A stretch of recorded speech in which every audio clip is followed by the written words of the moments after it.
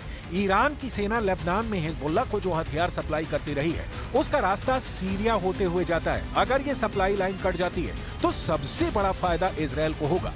यही खामनेई का सबसे बड़ा खौफ कहा जा सकता है।